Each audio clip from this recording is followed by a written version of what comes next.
Hello. आज की video का टॉपिक है कि कैसे मैंने विद इन 1 मंथ अपना यूएस वीज़ा B1 B2 जो है वो लिया। सारी प्रोसेस स्टार्ट से लेके एंड तक मुझे सिर्फ लाइक 1 मंथ लगा और वीज़ा मेरे हाथ में आ गया है। This is it. मैं ये पूरी प्रोसेस आपके साथ शेयर करूँगी और अपनी जर्नी भी आपके साथ शेयर करूँगी। तो इस पूरी वीडियो में आपको पूरी गाइडेंस मिल जाएगी कि आपको कैसे अप्लाई करना है, आपको क्या क्या डॉक्यूमेंट्स लेके जाने हैं और कॉमनली आस्क्ड इंटरव्यू क्वेश्चंस क्या हैं और कुछ टिप्स मैं आपके साथ शेयर करूँगी।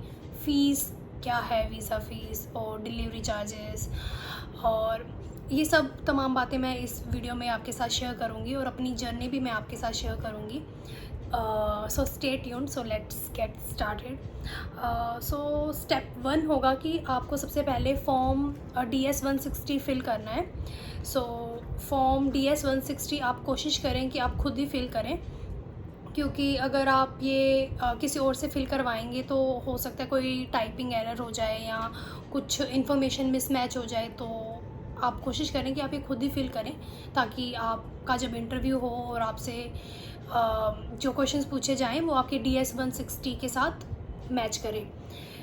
DS 160 फॉर्म जो है ऑनलाइन फ़िल होगा। आपको जितनी भी मैं वेबसाइट्स मैं आपको बताऊंगी इस वीडियो में, सब कुछ मैं आपको डिस्क्रिप्शन बॉक्स में भी उनके लिंक्स प्रोवाइड कर दूंगी, तो आप वहाँ जाके उन लिंक्स को यूज़ कर सकते हैं। DS 160 फॉर्म में आपकी पर्सनल डिटेल्स, एड्रेस डिटेल्स, आपकी कॉन्टैक्ट डिटेल्स और आपके पेरेंट्स के नेम और आपकी मतलब आपकी जो भी डेमोग्राफिक इन्फॉर्मेशन है वो सब आप उसमें फ़िल करेंगे। और before clicking submit make sure कि आप उसका एक प्रिंट आउट ले लें, क्योंकि आप एक बार सबमिट कर देंगे तो आपके पास कंफर्मेशन पेज आएगा और जो आपने सारी इन्फॉर्मेशन फ़िल की है आप उसको सबमिट करने के बाद दोबारा चेक नहीं कर सकते कि आपने क्या सबमिट किया। तो इट्स गुड कि आप एक बार DS फॉर्म 160 फिल करने के बाद उसका प्रिंट आउट ले लें and you click on the submit button. उसके बाद आपके पास एक कंफर्मेशन पेज आएगा। कंफर्मेशन पेज में आपको एक बार कोड नज़र आएगा, तो उस पेज का आप एक प्रिंट आउट ले लीजिए। It is mandatory kind of document that we need in our like interviews. ये हमारा स्टेप 1 था, फॉर्म DS 160। स्टेप 2 है कि आपको इसके बाद आपकी वीज़ा बेसिकली फ़ीस सबमिट करनी है और आपको वीज़ा के लिए अपॉइंटमेंट शेड्यूल करवानी है। सबसे पहले वीज़ा फ़ीस की बात कर लेते हैं। तो वीज़ा फ़ीस मैं चेक करके बताती हूँ। वीज़ा फ़ीस जो है वो $185 वीज़ा फ़ीस है। आप इसको रुपीज़ में कन्वर्ट कर सकते हैं। $185 वीज़ा फ़ीस आप सबमिट करेंगे और उसके बाद आप वीज़ा स्लॉट बुक करेंगे। जब हम स्लॉट बुक करने जाते हैं तो स्लॉट हमें, जैसे अभी मैं बुक लास्ट मंथ ट्राई कर रही थी तो मुझे 2026 का स्लॉट मिल रहा था। तो अगर आपको इमीडिएट स्लॉट चाहिए, जैसे मुझे इमीडिएटली स्लॉट चाहिए था और मैं इतना वेट नहीं कर सकती कि 2026 के स्लॉट में मैं जाके इंटरव्यू दूं, तो आप एक एजेंट की हेल्प ले सकते हैं। तो अगर आपको एजेंट की इन्फॉर्मेशन चाहिए तो आप मुझे मेरे इंस्टाग्राम पे मुझे DM कर सकते हैं, मैं आपको कॉन्टैक्ट नंबर शेयर कर दूँगी। बाकी आपको जनरली एजेंट की चार्जेस की हम बात करें तो आपको 10 to 15,000 एजेंट लेगा और वो आपकी वीज़ा स्लॉट बुक कर देंगे। तो आप वो भी मैंने ऐसे किया था कि मैंने एक एजेंट लिया था और उन्होंने मेरा वीज़ा स्लॉट बुक कर दिया था। तो वीज़ा स्लॉट हमारे 2 वीज़ा मतलब 2 इंटरव्यूज़ होंगे हमारे। फर्स्ट है हमारा बायोमेट्रिक। तो बायोमेट्रिक इंटरव्यू, आप ये ध्यान रखें कि जो आपके वीज़ा स्लॉट हैं वो आपको अलग अलग लोकेशन पे भी मिल सकते हैं। तो हो सकता है कि आपका मतलब जैसे 2 इंटरव्यूज़ होते हैं, एक बायोमेट्रिक और सेकंड होता है आपका पर्सनल इंटरव्यू। तो हो सकता है आपका बायोमेट्रिक जो है वो दिल्ली में मिल जाए स्लॉट और इंटरव्यू स्लॉट आपको हैदराबाद लोकेशन में मिल जाए। तो आपके साथ ऐसा भी हो सकता है। बाकी आप अपनी प्रेफरेंस के हिसाब से भी बुक कर सकते हैं। तो सबसे पहले हम बात करते हैं, तो ये हमारा बेसिकली सेकंड स्टेप कंप्लीट हो गया कि हमने वीज़ा फ़ीस सबमिट की और हमने हमारे स्लॉट्स को बुक कर लिया। उसके बाद है स्टेप 3, जो कि है इसके बाद हम देंगे हमारा बायोमेट्रिक इंटरव्यू।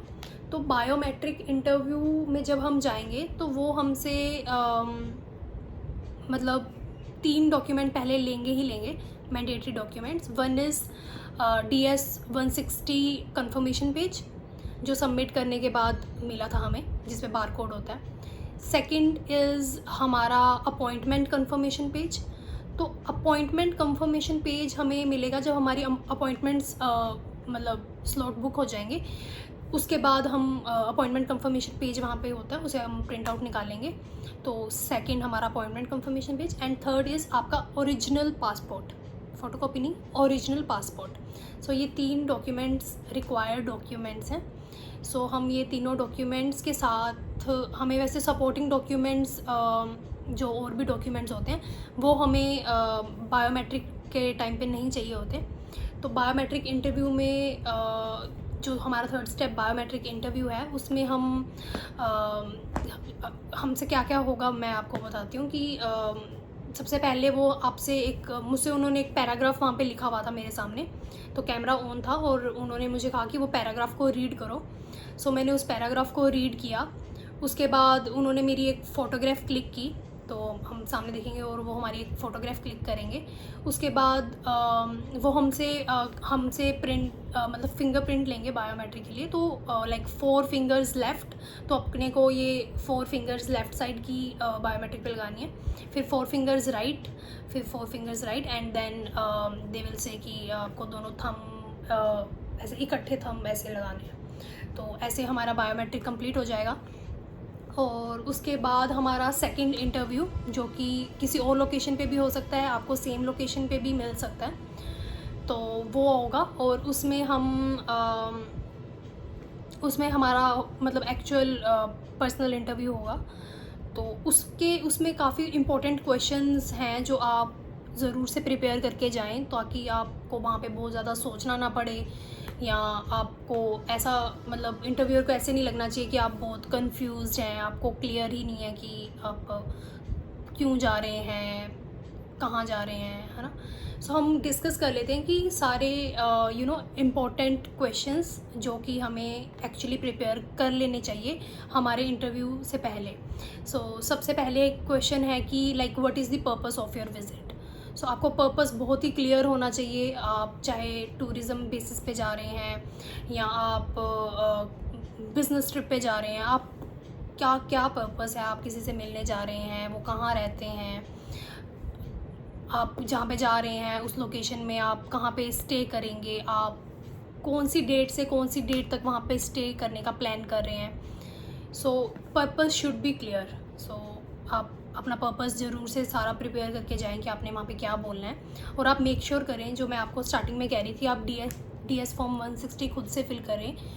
वो इसी से लिंक्ड है, क्योंकि वहाँ पे एक टेंटेटिव डेट्स होती हैं कि आपका DS फॉर्म 160 में एक टेंटेटिव डेट्स होती हैं कि आपने कब जाना है वहाँ पे। तो आपका जो आप date start to end date वहाँ पे फिल करें। आप ट्राई करें कि आप एकदम एक्यूरेट ही फिल करें DS फॉर्म 160 में, ताकि आप इंटरव्यू में भी वही बोलें कि मैं इस डेट से इस डेट तक वहाँ पे जाना चाहती हूँ। तो पर्पस। सेकंड क्वेश्चन है आपका, वो आपसे ये जानना चाहेंगे कि आपकी होम कंट्री के साथ टाई अप्स क्या हैं, क्योंकि प्रॉब्लम ये होती है कि मतलब वो उन लोगों को रिजेक्ट करते हैं जिन पे उन्हें डाउट होता है कि ये वहाँ US जाएंगे और ये मतलब वापस ही नहीं आएंगे। कि मतलब ऐसा कई बार होता है कि जैसे ये नॉन इमिग्रेंट वीज़ा है तो लोग वहाँ चले जाते हैं, लेकिन जैसे मतलब वहाँ से वापस नहीं आते हैं, तो वहाँ पे इलीगली स्टे करते हैं। तो उस चीज़ को अवॉइड करने के लिए उनको जिस पे भी डाउट होता है कि लाइक इनको क्लियर नहीं है कि इन्हें कहाँ जाना है, कहाँ स्टे करना है, तो वो उनको मतलब रिजेक्ट कर देते हैं। तो आप अपने होम टाई अप्स जो हैं आपके, वो आपके क्लियर होने चाहिए कि आपके पास ऐसा क्या रीज़न है कि आप इंडिया वापस आएंगे। आप मतलब आप जाएंगे और आप डेफिनेटली वापस आएंगे, तो उसमें आप अपने सपोर्टिंग डॉक्यूमेंट्स जो हैं आप अपने साथ कैरी कर सकते हैं। जैसे आप उन्हें बता सकते हैं कि आपके यहाँ पे कुछ प्रॉपर्टीज़ हैं, या आपकी यहाँ पे आपकी कुछ आपकी फैमिली है यहाँ पे कंप्लीट, आपकी फैमिली यहाँ है तो आपको वापस आना होगा। या फिर आपकी जॉब है जो यहाँ पे आप एक सिक्योर जॉब करते हैं तो आपको बिज़नेस एज यूजुअल को कंटिन्यू करने के लिए आना होगा। तो ये सब आप उन्हें बता सकते हैं, या फिर आप इन सब के डॉक्यूमेंट्स भी अपने साथ कैरी कर सकते हैं। कुछ लोग मैंने सुना है कि वो जैसे कई बार क्या करते हैं कि जैसे फ़्लाइट ही बुक कर लेते हैं, जैसे मान लो कि वहाँ पे जाना है तो रिटर्न टिकट्स पहले करवा लेते हैं वीज़ा से पहले, ताकि वो वहाँ पे शो कर देते हैं कि हमने फ़्लाइट टिकट्स आने की बुक करवा ली है ऑलरेडी, तो हम डेफिनेटली मतलब वापस आएंगे।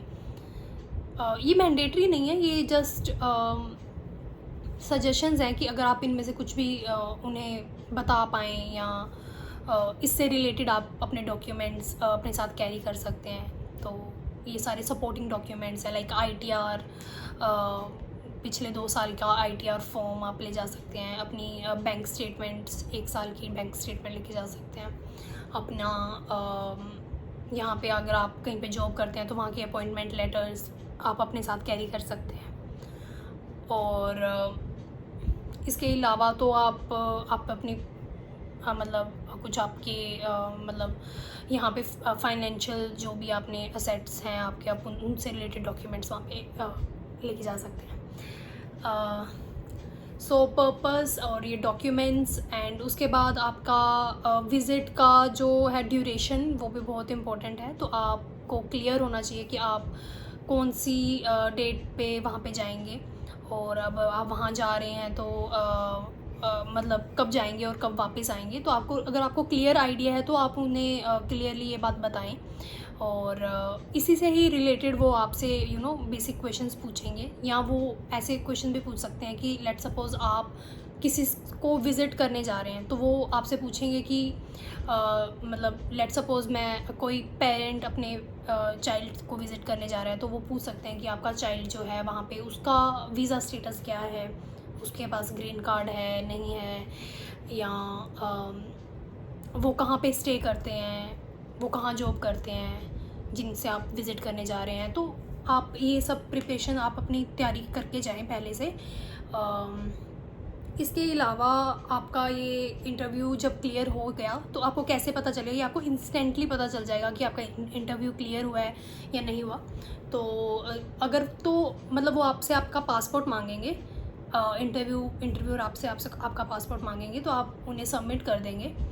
तो सारे क्वेश्चंस के बाद अगर तो वो आपका पासपोर्ट आपको रिटर्न कर देते हैं तो that means you are rejected. और अगर वो आपका पासपोर्ट आपको रिटर्न नहीं करेंगे तो आपको 1 वीक के अंदर आपका पासपोर्ट पे वीज़ा की स्टैंप लग के आपके घर पे डिलीवर हो जाएगा। सो जब हम ये वीज़ा फ़ीस वगैरह फ़िल कर रहे होते हैं तो उस फॉर्म में वहाँ पे एक क्वेश्चन होता है कि आप डिलीवरी कैसे कराना चाहते हैं। तो अगर आप होम डिलीवरी चूज़ करते हो, अपने घर पे डिलीवर करवाना चाहते हैं, तो उसके 1200 चार्जेस होते हैं जो आप कैश ऑन डिलीवरी जैसे वो सबमिट मतलब आपको देने आएंगे। तो जैसे मेरा इस तरह के एनवेलप में आया था, इसके अंदर सिर्फ एक मेरा पासपोर्ट आया था।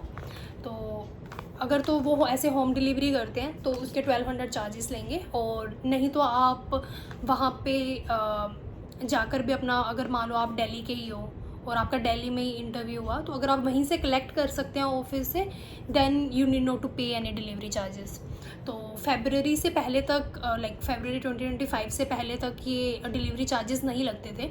सो this used to be like the delivery charges used to be part of visa fees, but अभी ऐसा नहीं है। तो अब हमें अगर हम होम डिलीवरी कराते हैं तो हमें 1200 चार्जेस देने पड़ते हैं। सो आई थिंक दैट्स इट। और अगर आप वीडियो के यहाँ तक बने हुए हैं तो I am pretty sure you are quite serious about this, and आप काफ़ी अच्छे से प्रिपेयर कर रहे हैं। So all the very best for your visa interview, और I am sure you are going to rock it. Thank you so much for watching my video. अगर आपको ये हेल्पफुल लगती है तो do like and subscribe to my channel. Bye bye.